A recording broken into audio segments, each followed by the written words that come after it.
Hi everyone, welcome back to my channel. আজ আমি আপনাদের সাথে শেয়ার করব আরও একটি মজাদার আর খুব সহজেই তৈরি করা যায় এমন একটি নাস্তা রেসিপি, জালি কাবাব।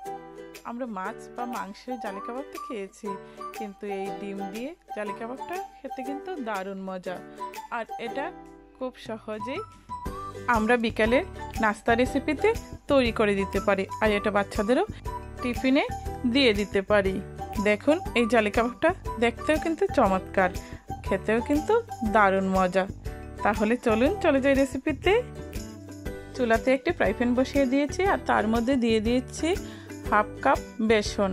এই বেসনটাকে আমি সরাসরি ডিমের মধ্যে না দিয়ে একটু ভেজে ব্যবহার করব, তাহলে বেসনের একটা স্মেল আসে, সেটা কিন্তু খেতে ভালো লাগে না।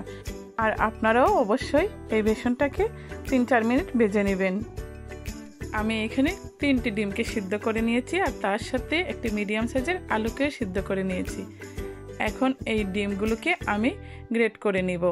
হাত দিয়ে ভেঙেও ব্যবহার করা যায়, তাতে কি হয়, ডিমের টুকরোগুলো একটু বড় হয়ে যায়। আর এই গ্রেটারে গ্রেট করে নিলে ডিমটা মাখার সময় খুব ভালোভাবে মিশে যাবে। এখন আমি তার মধ্যে দিয়ে দিচ্ছি হাফ চা চামচ চিলি ফ্লেক্স, দিয়ে দিচ্ছি হাফ চা চামচ জিরার গুঁড়া, দিয়ে দিচ্ছি হাফ চা চামচ ধনিয়া পাউডার, দিয়ে দিচ্ছি হাফ চা চামচ হলুদের পাউডার, তার সাথে দিয়ে দিচ্ছি 1 চা চামচ চাট মশলা, দিয়ে দিলাম সামান্য পরিমাণ গরম মশলা, আরও দিচ্ছি আধা চা চামচ রসুনের পেস্ট আর আধা চা চামচ আদার পেস্ট।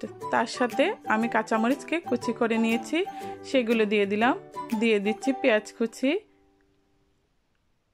পেঁয়াজটাকে দেওয়ার পর আমি তার সাথে দিয়ে দিচ্ছি ধনেপাতা কুচি।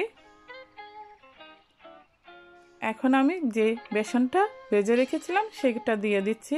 একটা ব্রেডকে আমি পানিতে ভিজিয়ে রেখে দিয়েছিলাম, এই ব্রেডের পানিটাকে জড়িয়ে তার সাথে মিশিয়ে নিয়েছি। আর তার মধ্যে দিয়ে দিচ্ছি 1 চা চামচ লবণ। লবণটা আপনারা আপনাদের পছন্দ অনুযায়ী দিবেন। এখন আমি সবগুলো উপকরণগুলোকে একসাথে মেখে নিচ্ছি।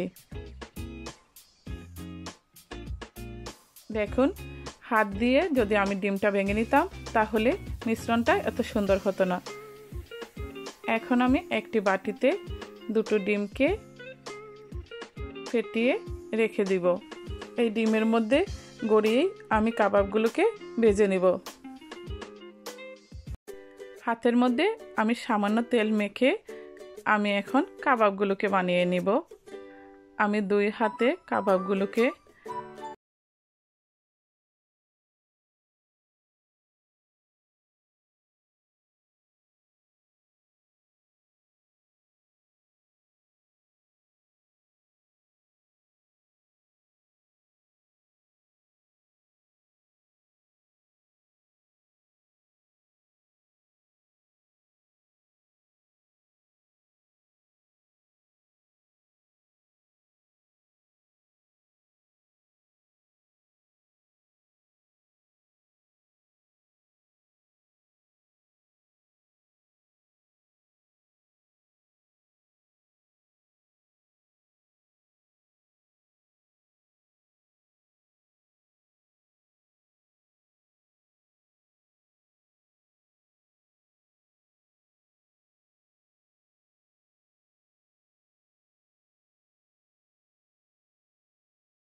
ডিমগুলোকে হাত দিয়ে চিটিয়ে দিতে হবে, তাহলে চারপাশে যে জালির মতো ডিজাইনটা তৈরি হবে। এই জালিগুলিকে আমি একটি কাঁটা চামচ দিয়ে কাবাবগুলোর উপরে তুলে দিব। আর ডিমটা দেবার পরে কিন্তু নেড়ে নেবেন না, হালকা একটু কালার আসার পর চামচ দিয়ে এই জালিগুলোকে কাবাবগুলোর মধ্যে আমি তুলে দিব। আর চুলার আঁচটা মিডিয়াম লো আঁচে রেখে কাবাবগুলোকে ভেজে নেবেন। এক পাশ 3 থেকে 4 মিনিট ভাজার পর উল্টিয়ে দিবেন। আর চুলার আঁচটা খুব বেশি বাড়িয়ে দিবেন না, মিডিয়াম লো আঁচে রেখে ডিমগুলোকে আস্তে আস্তে ভেজে নেবেন। এক পাশ হয়ে গেলে ডিমগুলোকে উল্টিয়ে আরেক পাশ করে ঠিক একইভাবে ডিমগুলোকে আবার হাত দিয়ে ছিটিয়ে দুই পাশেই জালির মধ্যে ডিজাইনটা করে নিলে এই জালি কাবাবটা দেখতেও খুব সুন্দর হয়, খেতেও কিন্তু খুব ক্রিস্পি হয়।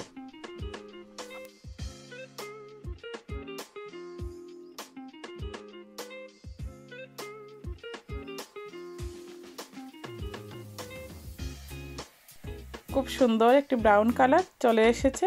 আমি এখন কাবাবগুলোকে তুলে নিব আর বাকি কাবাবগুলোকে ঠিক একইভাবে করে ভেজে নিব। দেখলেন তো কত অল্প সময়ে আর খুব অল্প উপকরণ দিয়ে তৈরি করা যায় এই সুস্বাদু ডিমের কাবাবগুলোকে। আর এই ডিমের কাবাবগুলো বিকেলের নাস্তায়, পোলাও বা ভাতের সঙ্গে খেতেও কিন্তু দারুণ লাগে। আমি একটি কাবাবকে ভেঙে দেখিয়ে দিচ্ছি ভিতরটা কিরকম হয়েছে। দেখুন, মাছ বা মাংসের যে কাবাবটা বানাই এই কাবাবগুলো ঠিক সেরকমই হয়েছে। আমার এই রেসিপিটি যদি আপনাদের ভালো লাগে প্লিজ লাইক, শেয়ার এবং সাবস্ক্রাইব করে আমার পাশে থাকবেন। সবাই ভালো থাকবেন, আবার দেখা হবে নতুন কোনো রেসিপি নিয়ে। ওকে, বাই বাই।